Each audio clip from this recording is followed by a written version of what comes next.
하나님 아버지, 복된 주일에 저희를 지켜주시고 평안함 가운데 예배의 자리에 서게 해주셔서 감사합니다. 바쁘고 복잡한 한 주를 보내면서도 무탈하게 걱정 없이 예배의 자리에 나올 수 있었던 것 또한 모두 주님의 은혜임을 고백합니다. 당연하게 지나쳤던 날들이 주님의 축복이었다는 것을 이 시간 다시 깨닫게 하시니 감사드립니다. 코로나로 모두가 두려워하던 시간 속에서도 저희 교회를 유월시켜 주신 주님의 은혜를 기억합니다.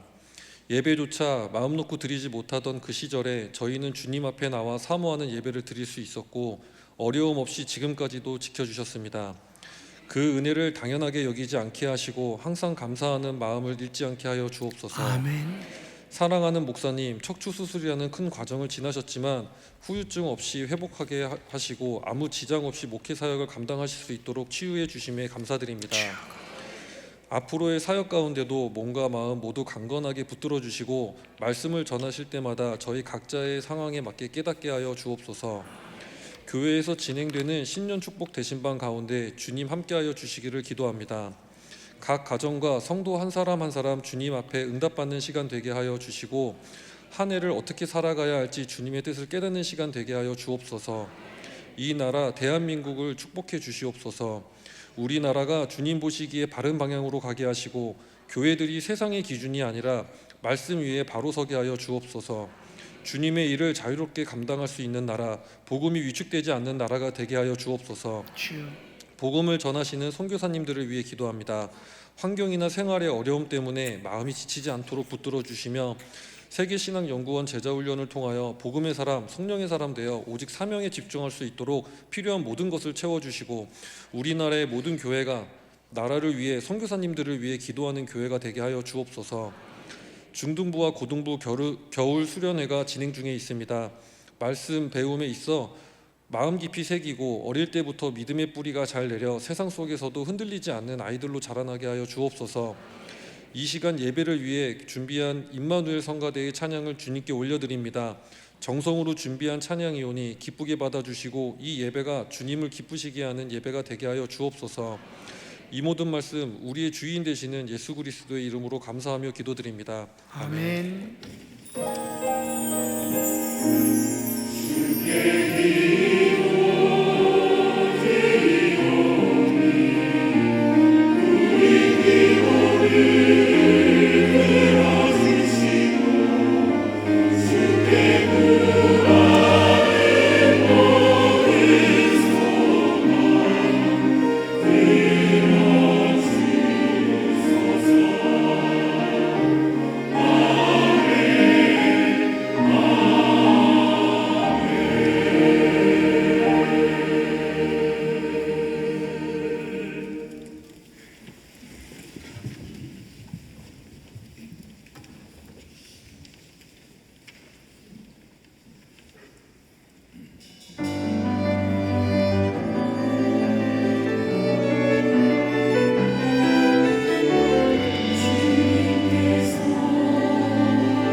사랑하는 주님, 준비된 기도, 준비된 찬양, 예배의 주인이신 주님께 올려드렸습니다.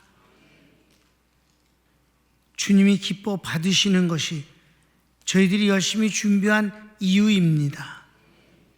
이제 주님께서 세상은 갖고 있지 아니하고 사람도 갖고 있지 아니한 것, 하나님만 갖고 계신 것을 우리에게 선물로 주시는 것을 은혜라고 하셨는데 그 은혜 받길 원합니다.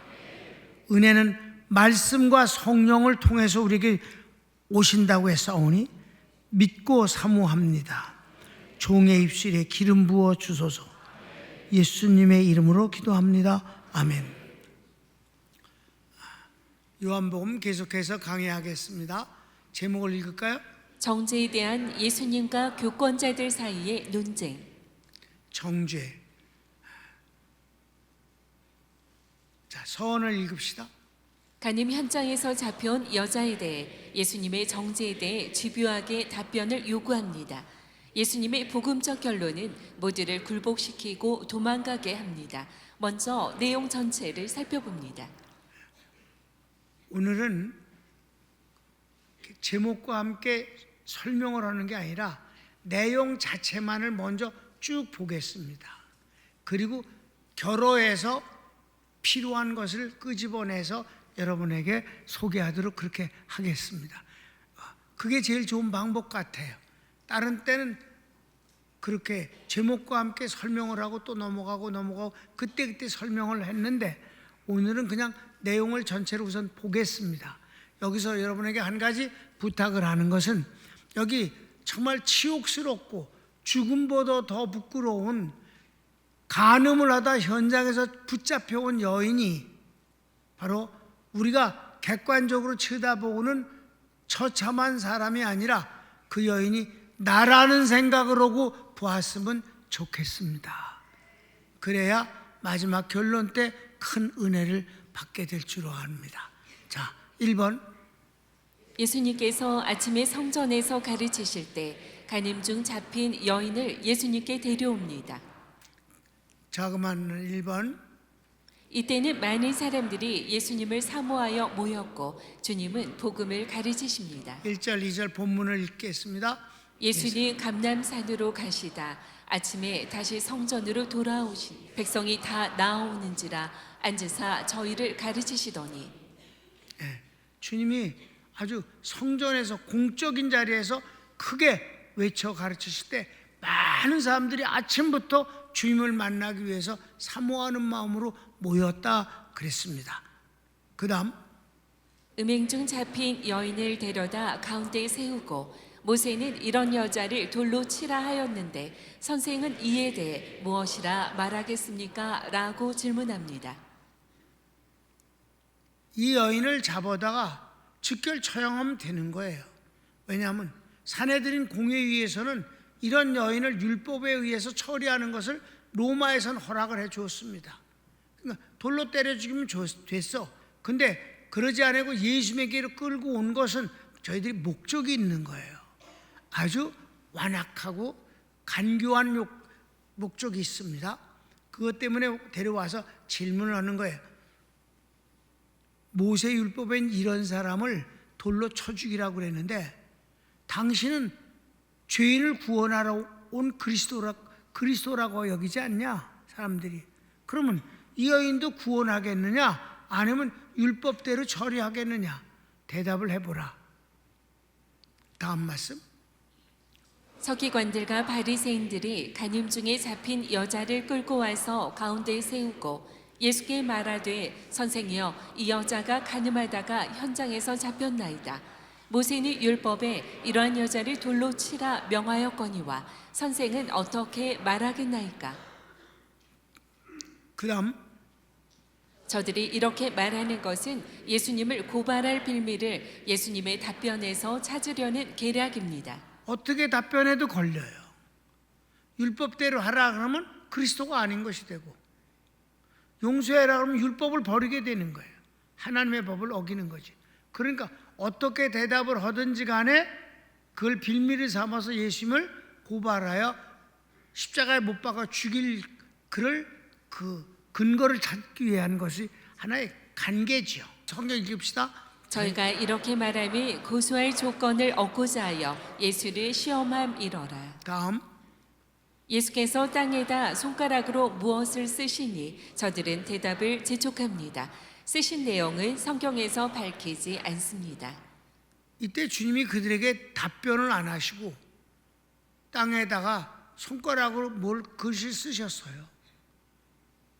성경은 그 내용이 뭐라고 말씀 안 했기 때문에 읽는 사람이 추측해서 이렇게 쓰셨을 그 내용이 이거다. 이건 금물입니다. 성경이 침묵함, 우리도 침묵할 뿐입니다. 필요했다면 주님은 그 내용을 말씀해 주셨을 것입니다. 그분이 말씀 안 하시면 우리도 말씀 안 하는 겁니다. 그런데 이제 그런 상황에서 끊임없이 주님이 마치 답변할 것이 궁색스러워서 이렇게 다른 모습을 보이는 건 줄로 생각하고 막 강압적으로 재촉을 하더라 이 말이에요. 예수께서 몸을 굽히사 손가락으로 땅에 쓰시니 저희가 묻기를 마지 아니하는지라. 그 다음 예수님께서 몸을 일으키시고 말씀합니다.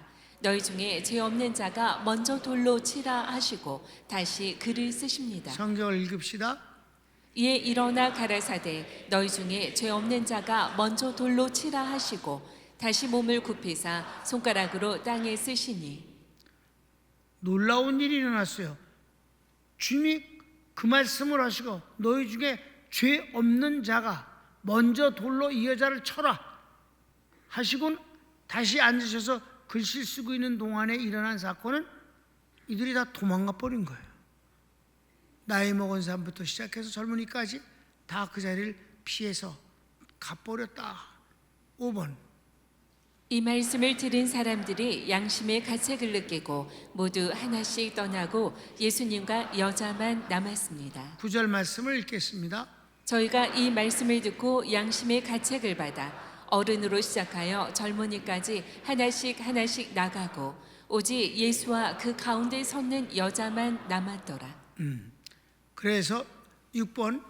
예수님께서 여자에게 너를 고발하고 정죄하던 자가 없느냐? 여자가 없나이다 대답하니 예수님께서 나도 너를 정죄하지 아니하노니 가서 다시는 죄를 범하지 말라 하십니다. 여기까지가 끝입니다. 그럼 이 가운데서 우리가 주님의 행동 또는 말씀 가운데서 놀라운 복음을 확인할 수 있기를 바랍니다. 저희들이 왜 죽어라고 도망가 버렸는가?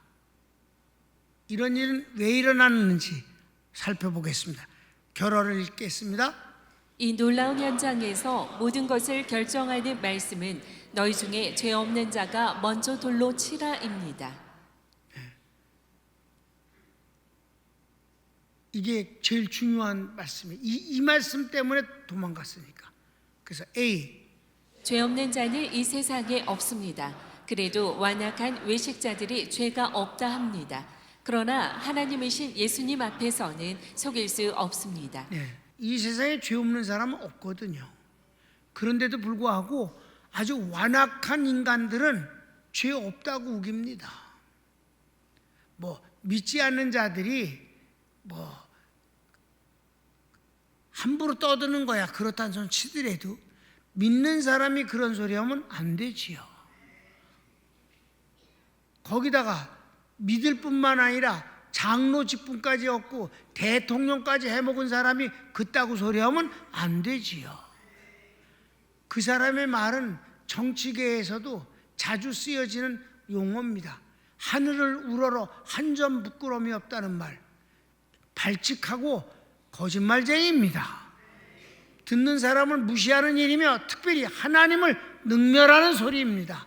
하나님은 죄 없는 자가 없다니 의인은 없나니 하나도 없다고 선언하신 하나님 앞에서 그따구 소리하면 안 되지. 그러면 여기서 주님이 죄 없는 자라는 단어를 쓰셨잖아요. 그 죄 없는 자 저기 보면 말이에요. 아나마르테토스라는 단어인데 이 아나마르테토스라는 단어는 죄를 짓지 않았다는 정도가 아니라 죄를 지을 생각조차 품지 않는 자라는 뜻입니다. 이런 사람이 있을까 없을까? 없지. 죄의 생각은 있어도 행동을 안 할 뿐이지. 생각은 아주 굴뚝같이 많이 있지. 그렇죠? 네. 그래서 시작. 여기서 여자를 무죄라 하심이 아닙니다. 예수님은 이 여인을 무죄라고 변호하시는 게 아니에요. 주님은 절대 이 여자를 지금 변호하시는 게 아닙니다. 괜찮다는 것도 아니고 용서해 줘야 된다는 것도 아니에요. 그냥 죄 없는 자가 돌로 치라고 하셨을 뿐이에요. 그러면 이제 우리가 예수님이 어떤 분이냐? B. 예수님은 무율법주의자가 아닙니다. 오히려 율법을 더 강화하시기도 합니다. 예수님이 율법을 무시하는 분이 아니에요. 무율법주의자가 아니다. 율법은 주님이 뭐라고 말씀하셨어요? 1.1획도 버리지 말라. 그러는 자들은 저주를 받을 것이라. 아멘. 주님이 하신 말씀에 율법을 아주 중시 여기는 분이에요. 그러나 율법의 한계를 말씀하시는 거고, 그러니까 율법을 간음한 자를 돌로 때려 죽이라는 율법을 무시해서 용서하자는 게 아니에요. 주님은 어디까지 말씀하셨어요? 더 강화하셨어요. 간음에 관한 말씀이 그것입니다. 마태복음 5장 27절 28절 시작. 또 간음치 말라 하였다는 것을 너희가 들었으나 나는 너희에게 이르노니 여자를 보고 음욕을 품는 자마다 마음에 이미 간음하였느니라. 아멘. 아멘. 자, 여러분들이 아주 멀쩡하게 앉아서 예배를 드리지만은 말씀을 전하고 있는 고목사를 비롯해서 여기 앉아있는 남자는 모두 다 간음 환자다 이 말입니다. 인간은 이건 본능이에요. 본능이 욕심이에요. 식욕도 성욕도 명예욕도 본능입니다. 안 갖고 있으면 인간이 아니고요. 아니면 이제 불구자입니다.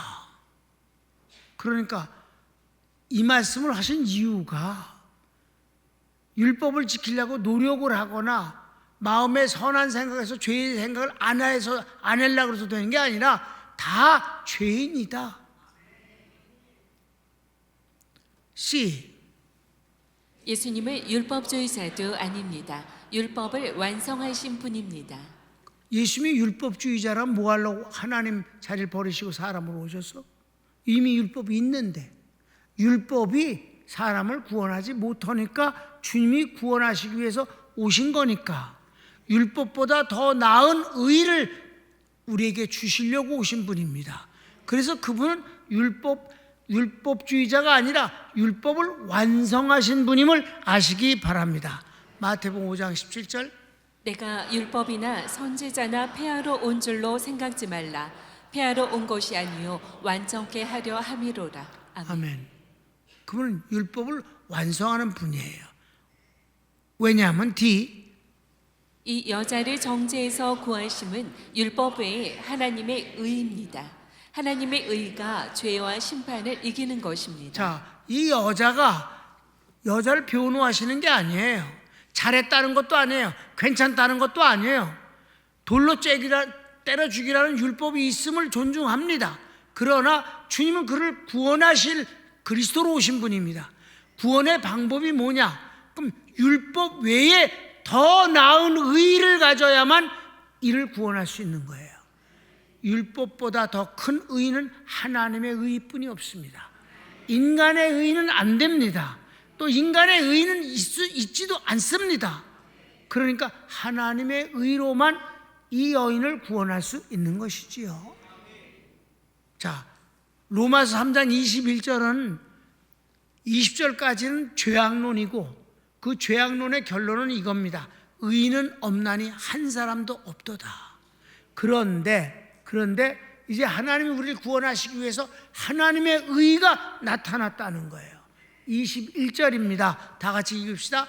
이제는 율법 외에 하나님의 한 의가 나타났으니 율법과 선지자들에게 증거를 받은 것이라. 아멘. 그 뒤에 계속 나오면 보면 이 하나님의 의가 나타난 이게 누구냐? 예수 그리스도시다. 예수님이 하나님의 의이시다. 아멘. 그러니까 이 여인을 구원할 수 있는 것은 바로 하나님의 의로 구원하는 것이다. 그러면 이 하나님의 의가 어떻게 됐는데? 2번, 나도 너를 정죄하지 아니하노니 무조건 선언함이 아니고 주님이 완성하신 구원으로 여자의 죄를 용서하심입니다. 주님의 구원은 율법보다 죄보다 크십니다. 아멘. 뭐 복음의 내용을 다 말할 필요도 없잖아요. 주님이, 죄가 없으신 주님이 이 땅에 오셔서 인간의 모든 죄를 다 당신의 몸에 벌로써 다 뒤집어 씌워서 저주와 십자가의 죽으심으로 값을 치르셨습니다. 그 결과로 하나님께서 의라고 인정을 해주신 그 하나님의 의를 주님은 우리에게 선물로 옷처럼 표현해서 입혀주셨습니다. 왜? 우리는 본성은 여전히 죄성을 갖고, 구원을 받았어도 죄의 생각이 있어요, 없어요? 눈만 껌뻑, 그러니까 남자가 이렇게 앉아서 눈을 껌뻑, 뭔 생각하는지 뻔한 거야. 다 뻔한 거야. 그러니까 사람이 다 죄가 속에 다 있어요. 그럼에도 의화는 아니야. 예수님을 믿어도 의화가 의롭게 변해지는 게 아니에요. 옷을 입혀주시면, 의의 옷을 입혀주시면 하나님이 그 옷을 입은 걸 보고, 그래 너는 의인이다 라고 재판장으로서 방맹이를 선언적으로 두드려 주시는 것입니다. 그래서 그걸 가리켜서 칭의다, 의롭다 칭해 주셨다. 여전히 죄인인데도 불구하고 주님이 우리에게 의를 입혀주셨으니 의롭다고 불러주신다는 뜻이옵시다. 이게 의입니다. 이 여인은 죄를 범했고 앞으로도 또 죄를 범할 수도 있어요. 그럼에도 불구하고 주님이 이루신 하나님의 의를 입혀주심으로 말미암아 구원을 받을 수 있는 것이다. 너무 어마어마한 말씀이지 뭐. 그래서 마지막 교훈입니다. 다시는 죄를 범하지 말라. 율법과 선지자의 응답이신 그리스도 예수님의 완벽한 복음입니다. 그래요. 맨 마지막은 그랬어요. 너를 정죄할 사람이 하나도 없어? 나도 널 정죄 안 해. 그러니 평안히 가라고 하지 않았어요. 다시는 죄를 범치 말라. 아멘. 그랬다고 해서 이 여인이 죄를 안 범하겠어? 아니, 간음은 안 하는, 아주 징글 맞아서 이제 간음은 안 할지 모르지만 다른 건 얼마든지 할 수도 있는 거지. 죄가, 우리는 죄를 지으면서 살 수밖에 없는 그런 연약한 존재이니까 말입니다.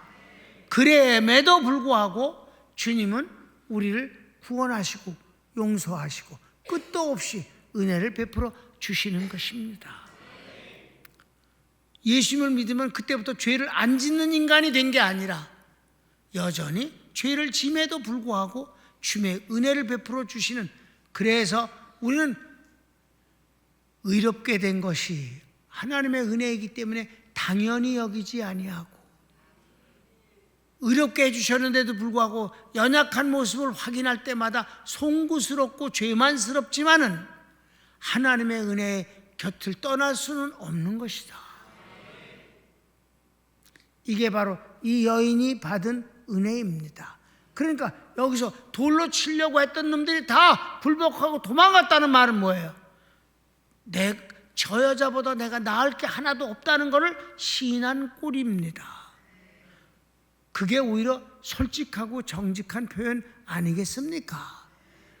오늘 우리 이 복음을 들으면서 그 불쌍한 여인을 그러니까 이것도 잘못된 게, 간음은 혼자 한 게 아니잖아. 어디 갔어? 그러니까 어떻든 그래도 이 여자는 불쌍하고 정말 그렇잖아.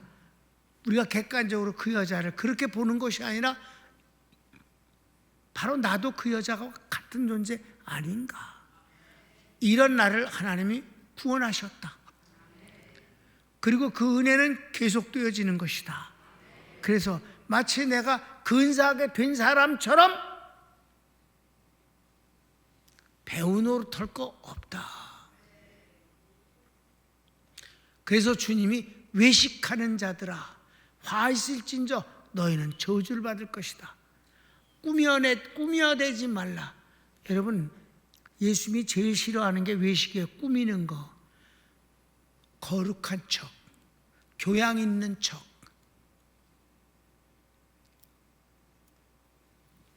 훌륭한 척. 여러분, 너무 꾸미지는 맙시다. 하나님 앞에서, 특별히 하나님 앞에서, 제가 여러분 예배를 드리기 위해서 강대상에 올라와서 하나님 앞에 무릎을 꿇고 엎드릴 때가 너무 좋습니다. 왜? 나야말로 먼저 교인들보다 먼저 은혜를 받아야 되니까, 용서를 받아야 될 사람이니까, 긍휼히 여김을 받아야 할 사람이니까. 그래서 무릎을 꿇고 하나님 가슴에 마치 얼굴을 대는 것 같이 하고 기도할 때가 너무 편안합니다.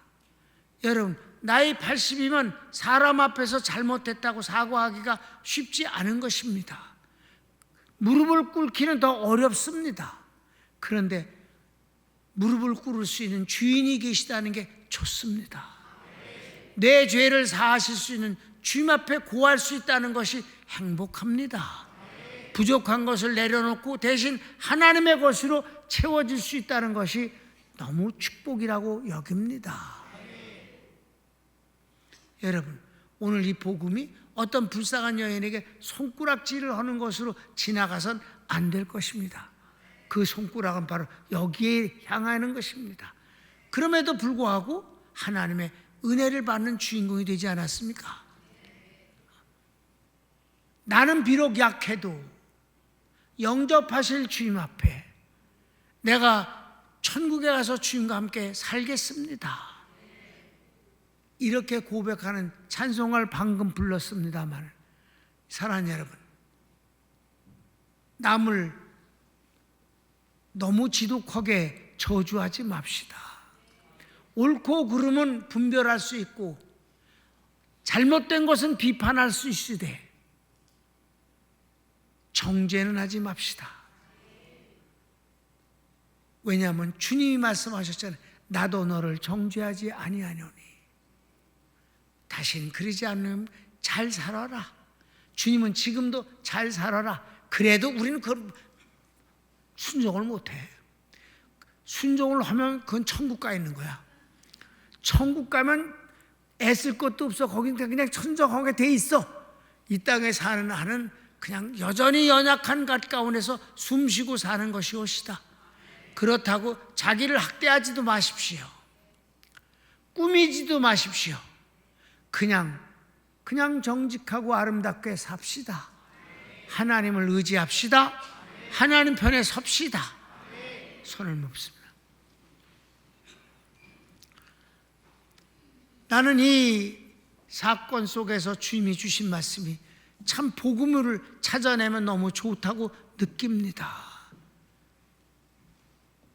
이 여인이 딴 사람이 아니라 바로 나 자신임을 알게 됩니다.